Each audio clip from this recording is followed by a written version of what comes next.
Today is Monday, which means it is check-in day for the coach. So let's start off the day by doing that and then figure out what the hell kind of week we're about to have. 242.2. It's pretty great seeing how the inflammation is actually starting to leave my abdominal section quite a bit, and you can see it in my abdominal wall that is now showing more than ever. I'm really excited though to get the flanks taken out because I feel as though even though I've made this much progress, whenever I do my posing practices or anything of the sort, it's still the only thing that I see. It's the first thing that my eyes are drawn to. So needless to say, I'm pretty excited to get that done on January 7th. Holy I am so behind right now. It is 11:24 and I haven't even eaten yet. And the reason why that sucks a bit is because I was supposed to go to the gym at noon, which obviously won't happen now. Not that I had anything planned, but I mean, look, the video that the video that I posted yesterday about like the Taylor weed stuff it was a pretty shitty video to make, I'm not gonna lie. Because that, I mean, obviously, yes, we've been dealing with the whole, like, you know, I was dealing with the weed situation, but it's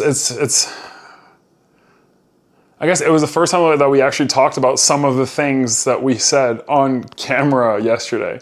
And of course, yes, we've been talking about it, but there were still some parts that hadn't been said. You always want to be your partner's escape, not them wanting to escape from you, you know?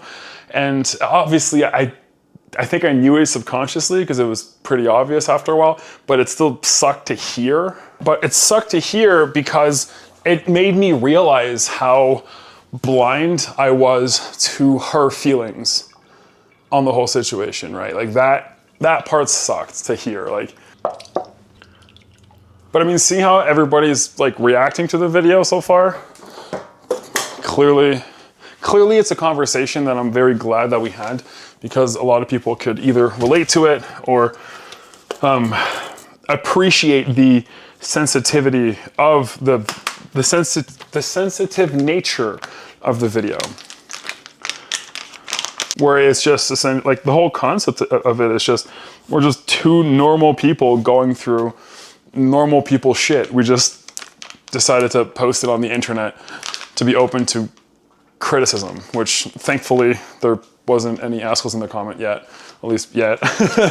And at the end of it, I feel as though that's exactly why I see these daily YouTube videos as being so important and like my own version of therapy because it's making me explore myself, my psyche, the relationship, my environment so much every single day because I have to talk about it. So yes, it makes me feel like I want to burn out, or I am burning out, I should say.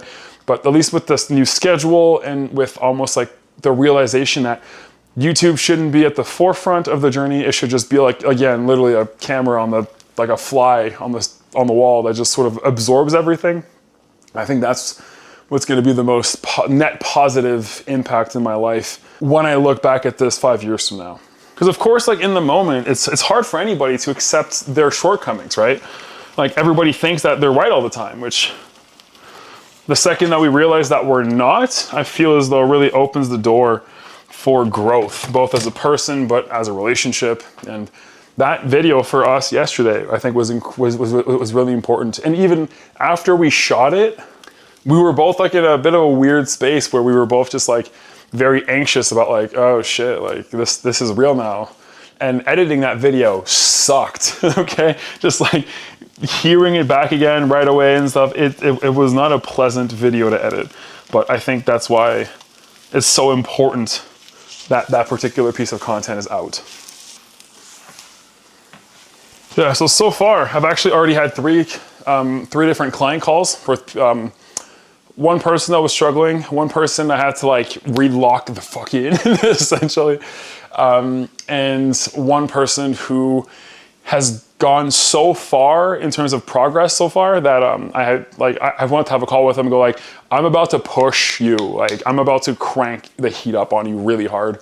And sort of like gave him the parameters of what he had to look for and to really be open about communication. Because when you push someone really hard, I think it's important for them to also know what signs to look for when their body's struggling, because when that's the case, then you pull back a little bit, and that's what it's all about, right? You push when it's good, you pull back when it's a little bit harder.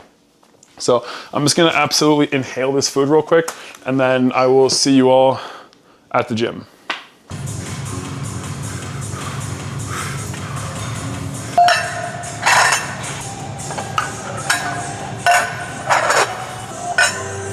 So because I have really shitty range of motion, I always put those little blocks under there, and it lets me pick it up higher so it's not as much strain at the bottom trying to push it out. And I also realized that since the surgery, I can't actually lay flat on a bench fully. So having the little kickstand thing, just having my feet up there was fantastic. I don't know how heavy we'll be able to go today, but we'll keep going and see what happens, I guess. Because of the break though, like all my joints are feeling good, so we'll see if we can push today and see what happens. My chest has to come up. It's like my weakest body part for sure. Probably my chest and like mid-back.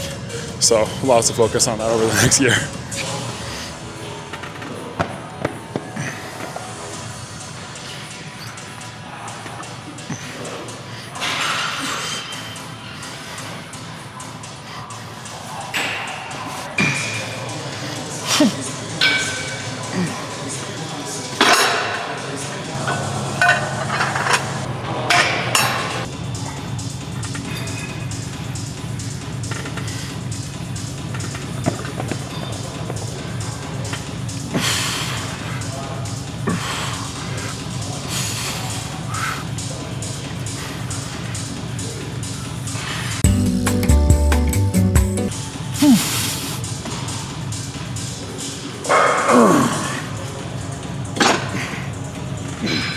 I felt pretty good, so I'll go for 5, I guess, and see how that goes.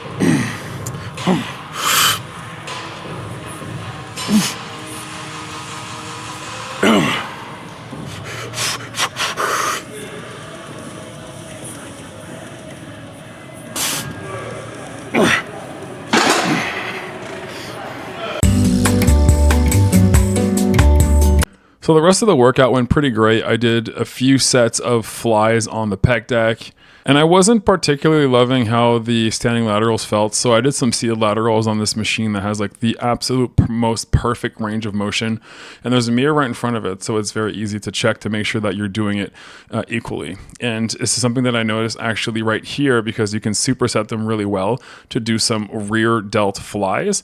And it's right away that I noticed that my right arm was actually lagging a bit. And so that's something I'm gonna have to look at. Maybe it's a mobility issue, maybe it's just a little bit of pain in my right rotator cuff, but definitely something I'm gonna have to look into to make sure that things don't grow unevenly. And honestly, the pain that this machine causes is the best thing in the world. So definitely top 5 new favorite machines in the gym.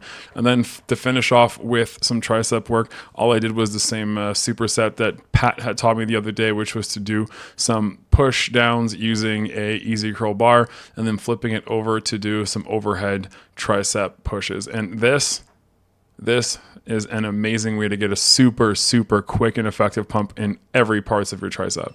So I did 3 sets, or 3 supersets I should say, and then it was time to go home. So before I end this video, the concept of catering to the audience versus the outreach content is definitely going to work. And the way that I can tell is like stuff like this, where I don't trust fitness influencer one, that was obviously an outreach piece using other people's names and stuff on the actual thumbnail worked, because that video earned me 46 subscribers that day, right? So versus the more like normal audience stuff will generally do more 10 to 20 per video. So that's just a cool little comparison, right? To be able to see, to tell if this is actually going to work. It's just going to take a very long time, which is okay because I'm really enjoying this. So about the video from yesterday, I think it's important for me to say that I've been attacked on the internet more times than I can count. I have an entire folder of saved screenshots of just hate comments And then right afterwards, I took pictures of what they look like, because most of the time that I've used to make funny content with before. And I think it's important to know that, like me, again, I'm totally fine. People could say whatever the fuck they want about me online. There'll always be, you know, like that 1 or 2 comment out of 1,000 that'll get through. But I've built up pretty much a thick skin enough to be able to handle that. But it's more of a note that if ever I do see something on this channel that is directed at someone else, Taylor especially, that I think would hurt her if she read, I will have no problem deleting that comment at all and then blocking the person, because something happens when you start social media, and I'll probably make a video on what I learned when I went viral for the first time, but you sort of have to develop that skin, and most people don't have it, because it's like the old saying, if someone tells you that you're stupid enough times, you'll start believing it. Well, thanks to social media, it would take a lot of people telling me that I'm stupid a lot of times to eventually start believing it. And that's because that we get so attached to reading the negative comments, right? So out of that entire comment section yesterday, I guess there's 4 comments total that were not agreeing with the subject, 2 of which were very well written though, and actually instigating conversation. One of which was just an accusation, I guess, and the other one is just a complete paragraph of projection taken out of context, because I guess most of the information in that paragraph just didn't apply at all to any of the situation. So all that to say that if anybody wants to come at me online, that's totally fine, but leave her out of it. And I know that, of course, people will have their preconceptions on the notion of addiction when it comes to drugs. And the one person said it really well, where she said that she was a retired counselor, I believe, that how people with food addictions can be the easiest ones to judge because it's a more socially acceptable addiction, I should say, than chemicals. And that's completely accurate. And we see it in the body positivity movement quite a bit.